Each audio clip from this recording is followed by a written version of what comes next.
What triggers curiosity? Why bring up history from 67 years ago?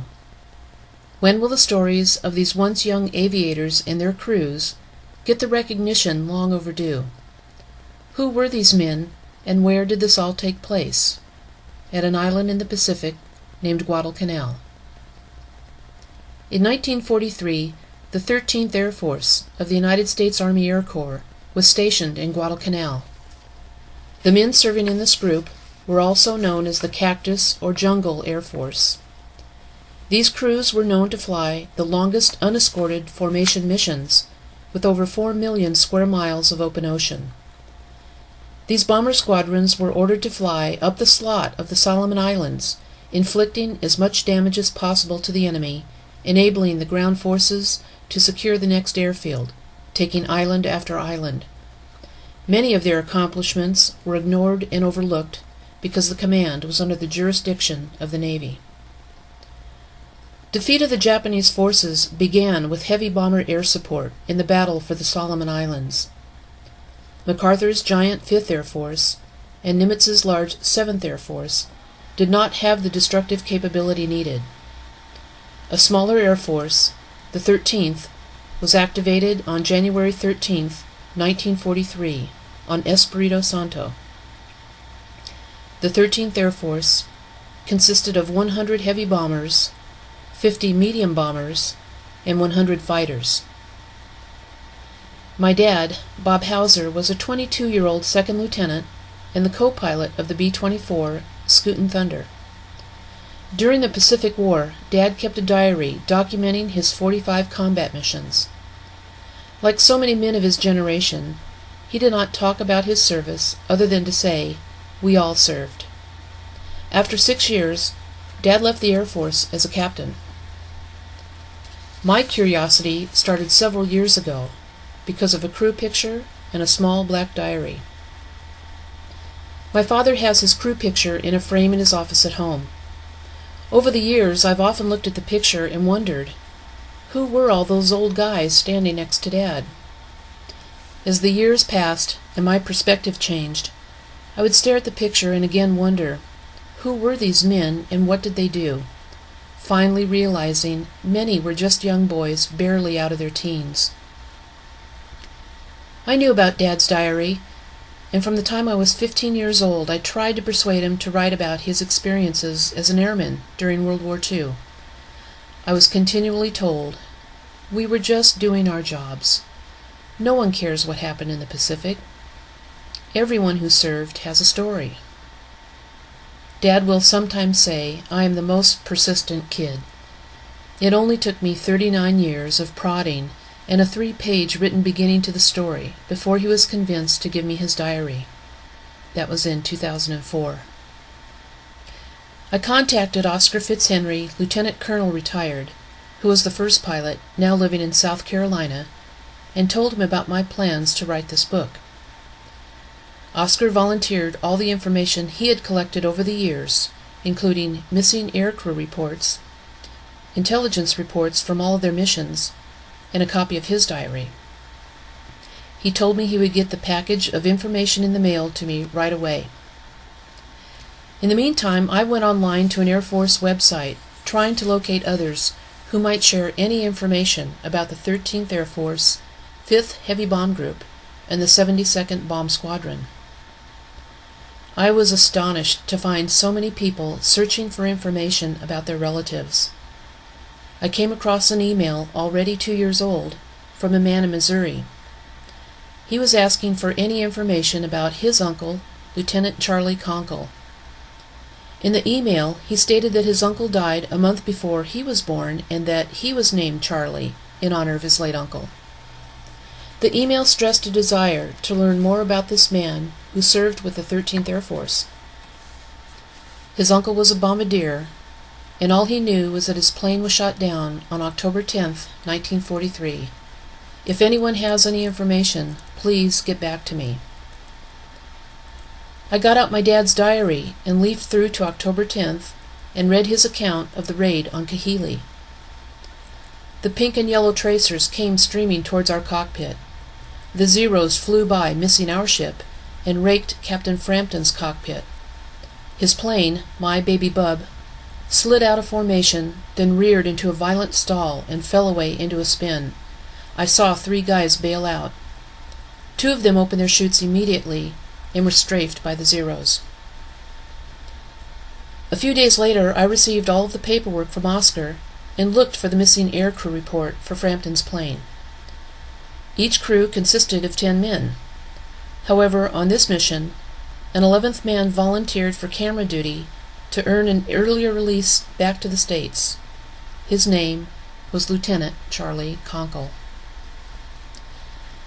Much of the story of Scootin Thunder revolves around the 5th Bomb Group commanding officer, Colonel Marion Unruh.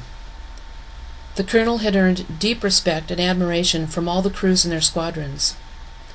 Colonel Unruh was 32 years old, married, and the father of 2 small boys, ages 6 and 7. He was the pilot of the Pretty Prairie Special that was shot down in December of 1943. Colonel Unruh was captured 16 days later and was sent to Japan and placed in a POW camp for 18 months. Over the past 4 years, I've had several contacts from people eager to know more about their relatives who served with my father. One of the most memorable, and perhaps best of all, was a phone call one evening in September 2006. I had been screening my phone calls when I heard a voice on the other end say, "Hello, Beth. This is Jess Unruh." It was a call from the colonel's youngest son, now age 69 and a veterinarian in New Mexico. I picked up the phone and said, "Jess, how are you?" He responded, "Thank you, thank you, thank you. You have no idea how important this book is to my brother and me. Our father never ever spoke about the war and what happened to him. We knew that he had been tortured. However, we had no idea what he had done before his capture. After reading your book, I can see and hear my father through your father's words. Thank you, thank you." The Unruh boys had waited 63 years to finally find out about their dad's service in World War II. Another wonderful contact I've made as a result of the book is Dale Anderson from Fort Wayne, Indiana. I was able to provide him with a lot of information about his uncle, Lieutenant Tony Kuhn, who was the bombardier on the Pretty Prairie Special and was executed by the Japanese on March 5, 1944. When the Collins Foundation stopped in Michigan last year, Dale paid for the privilege to ride in a B-24. He wrote me about the adventure and said, "I was only on the plane for 30 minutes and we landed in the pouring rain. It was quite an experience, but boy was I glad to land." I can't begin to imagine what it was like for your dad and Oscar, who flew 45 times with the enemy firing at them, trying to blast them out of the sky. On the one hand, it's actually kind of fun to say to my dad, "You were so wrong." People do care and are starving for information about what happened in the Pacific with the Air Corps. I know that my dad does not consider himself a hero and balks at the notion. Again, I know he is wrong. There are many ways a person may be considered a hero.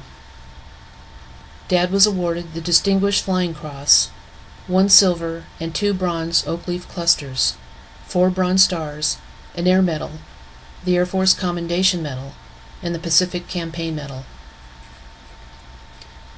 The book has found a home in a few prominent locations: Maxwell Air Force Base in Alabama, Hickam Air Force Base Library in Hawaii, Ford Island Pacific Aviation Museum, and the United States Air Force Academy in Colorado. All of these places have expressed gratitude at receiving a personal, first-hand account of aerial combat from the war in the Pacific Theater and have informed me that they are a little harder to come by. My dad worked for the Long Beach Press-Telegram for 40 years, most of that time serving as the political editor. I know there aren't any special medals out there to recognize a man for being a hero to his 7 children. However, getting this book in print for others to read is a tribute to his talent and the dedication he exhibited as a then 22-year-old second lieutenant under extreme conditions. My dad will be 90 years old this November. This past May, I received another short but encouraging note. It read, "Beth, what a wonderful book and note. I remember your father well. Those were the days journalism counted, newspapers made money, and the public was well served. Hope your dad enjoys a personal copy of The Greatest Generation, Tom Brokaw." The inscription in his book to Dad read, "For Bob, one of the greatest in war and peace. Best always, Tom Brokaw."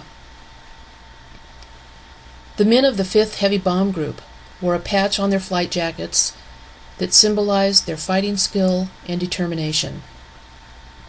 The patch was a skull with wings and a Hawaiian saying which translates to "Guardian of the Heavens." The war in Europe dominated the news. The men of the Cactus Air Force fought bravely and have shared a little-known history. Most of these men have remained silent about their combat experiences in the Pacific. Writing this story was truly a labor of love for all of those men of the 13th Air Force who guarded and protected our freedom.